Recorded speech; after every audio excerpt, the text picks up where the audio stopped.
Tu es sensible, intuitive et connectée? Tu veux en apprendre plus sur le monde spirituel, l'ésotérisme, la communication avec l'invisible et tes capacités extrasensorielles? Alors, tu es au bon endroit. Bonjour, je suis Lauriane Félicité, médium, coach intuitive, enseignante spirituelle et thérapeute énergétique.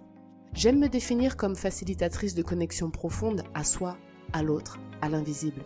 Si tu te sens appelé à une mission plus grande, que tu souhaites faire la différence dans le monde et te relier aux fréquences les plus élevées, mes ateliers et formations intuition et médiumnité, mes séances de coaching et de contact défunt sont faits pour toi. Découvre toutes mes propositions sur mon site laurianefélicité.com. À travers les épisodes de ce podcast, je t'invite à un voyage énergétique et spirituel pour te reconnecter à la magie de ton âme et à ta puissance de manifestation. Bonjour et bienvenue dans le nouvel épisode de notre série dédiée au développement des capacités psychiques et médiumniques. Aujourd'hui, nous plongeons dans le monde fascinant de la clairgustation et de la clairolfaction, deux capacités extrasensorielles moins connues, mais incroyablement puissantes.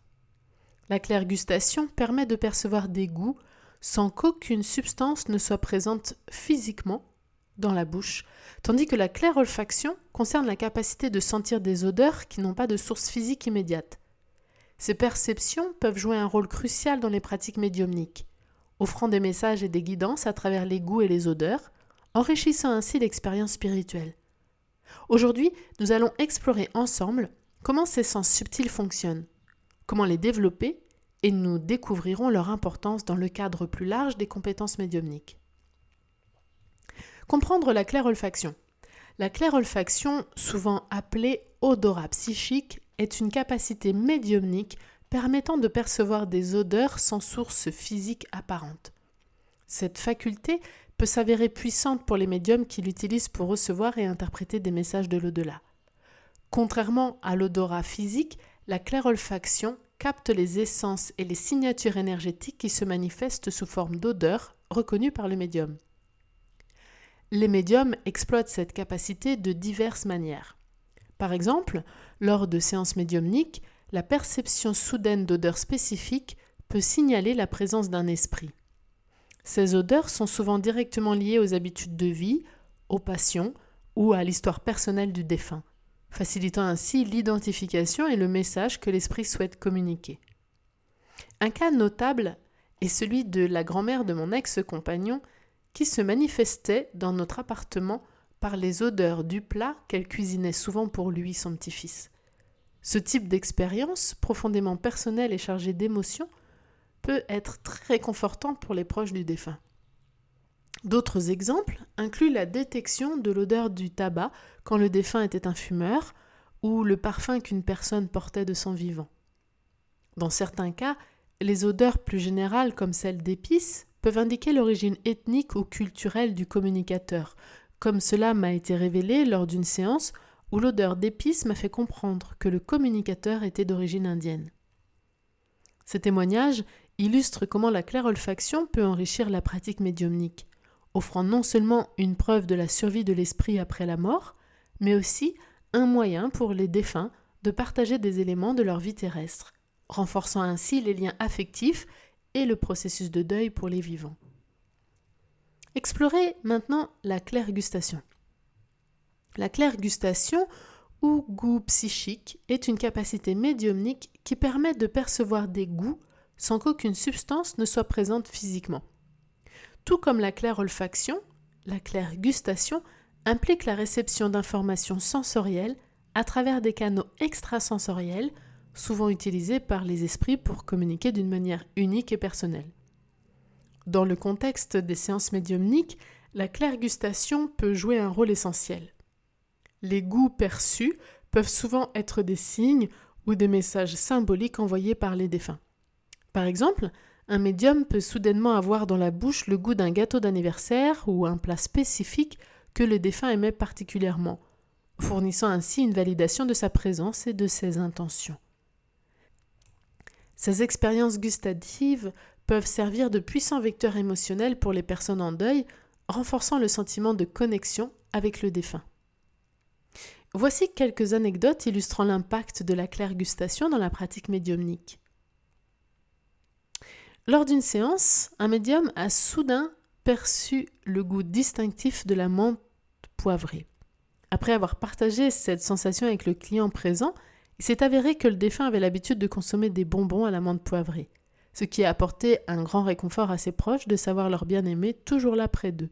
Dans un autre cas, un médium a ressenti le goût spécifique d'un plat particulier que le défunt et sa famille appréciaient lors des célébrations spéciales. Ces détails, bien que subtils, ont permis de renforcer les liens et d'apporter des preuves tangibles de la survie de l'esprit.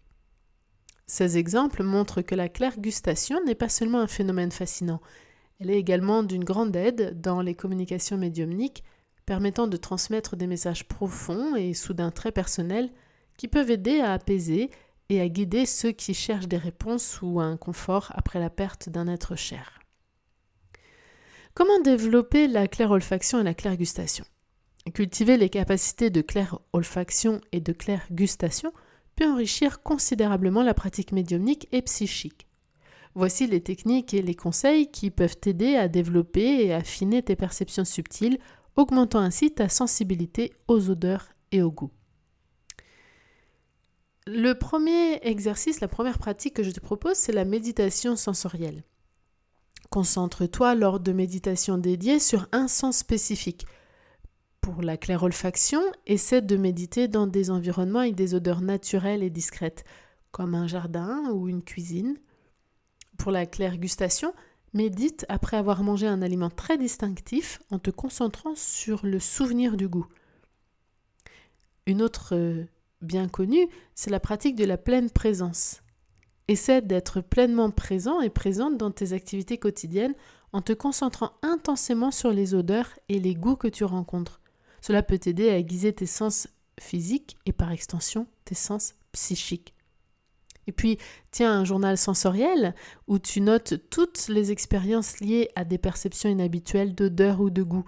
Cela peut t'aider à devenir plus conscient, plus consciente des moments où ces perceptions se manifestent et à identifier des patterns ou des déclencheurs spécifiques.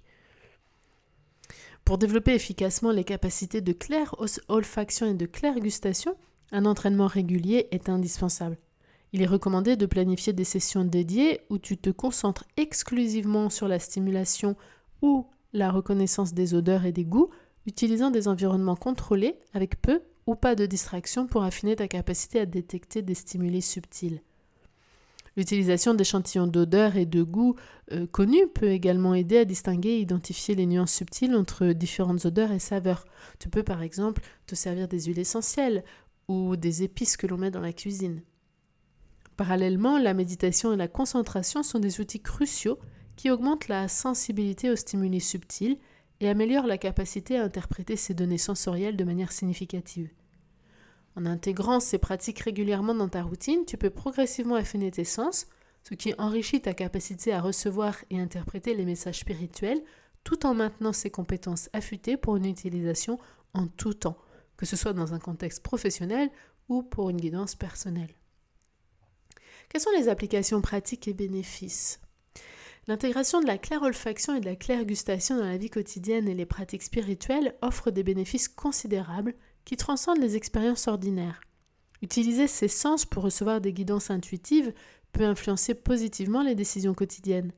Par exemple, percevoir une odeur agréable ou désagréable sans source apparente peut servir de signal pour éviter certains lieux ou certaines situations.